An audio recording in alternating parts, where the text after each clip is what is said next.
Bukan cuma soal duit haram doang. Ini udah jadi adu gengsi dua tokoh besar. Yang bikin kocak adalah namanya sama-sama Budi. Budi Ari, mantan Menkominfo, lagi terseret skandal jatah 50% dari situs judol. Nggak lama setelah itu, ada berita viral bocoran percakapan di telepon yang diduga antara Budi Ari dengan tim redaksi salah satu stasiun TV. Ini Tony itu ditekan sama PDI Perjuangan.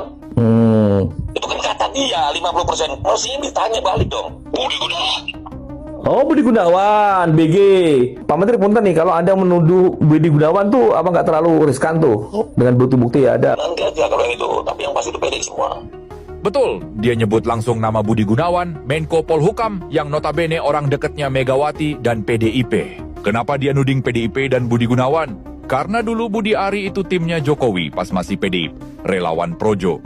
PDIP dulu satu barisan, tapi pas Pilpres 2024 mereka pecah kongsi. PDIP ngusung Ganjar, Budi Ari deket ke Prabowo. Pas Prabowo menang Budi Ari, dapat kursi menteri. PDIP nggak dapat jatah, patah hatilah ceritanya. Nah, Budi Gunawan ini tokoh PDIP banget lah. Deket sama Megawati, pernah jadi ajudannya kan? Tapi sekarang BG ikut gabung ke kabinet Prabowo. Jadi Budi Ari curiga, BG bantu PDIP framing kasus ini lewat jalur hukum. Karena sebagai Menko Polhukam, dia pegang koordinasi polisi dan jaksa. Ya, kira-kira begitulah hasil analisa gua terhadap perang orkestrasi para elit ini. Yang satu ngerasa dijebak, yang satu diem kayak lagi main catur politik. Seharusnya tuh yang bertanggung jawab Budi Ari. Kenapa? Karena Adi Kiswanto ini ternyata bukan sarjana.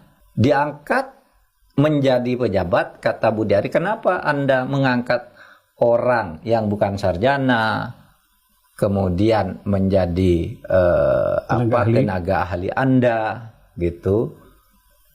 Kok ceroboh sekali, lalu menggunakan tempat kantor Anda untuk mengoperasikan perjudian. Jawabannya kan enteng aja tuh si Budi Ari.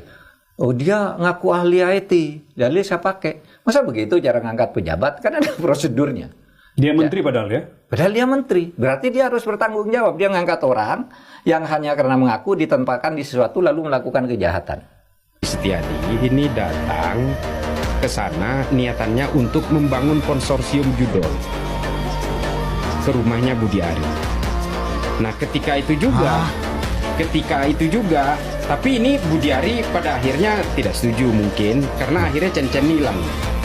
Nah, kemudian dia menyerahkan flash disk kepada Budi Ari, ini tolong diblokir nih situs-situs judol ini.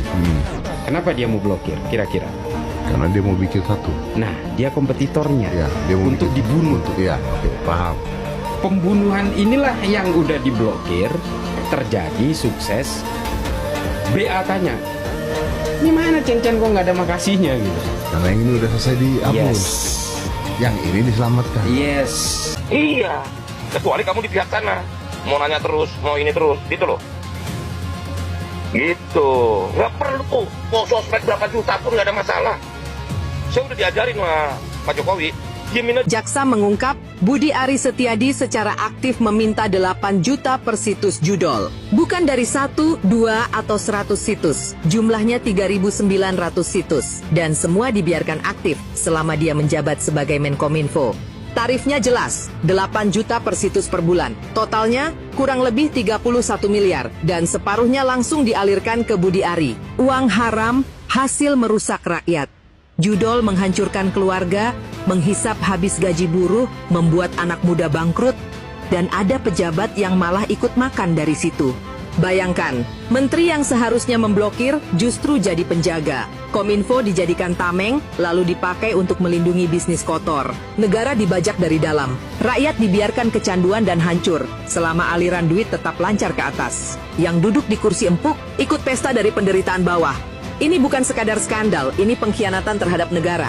Dan kalau ini benar, Budi Ari bukan cuma gagal sebagai menteri, tapi ikut andil dalam merusak generasi bangsa.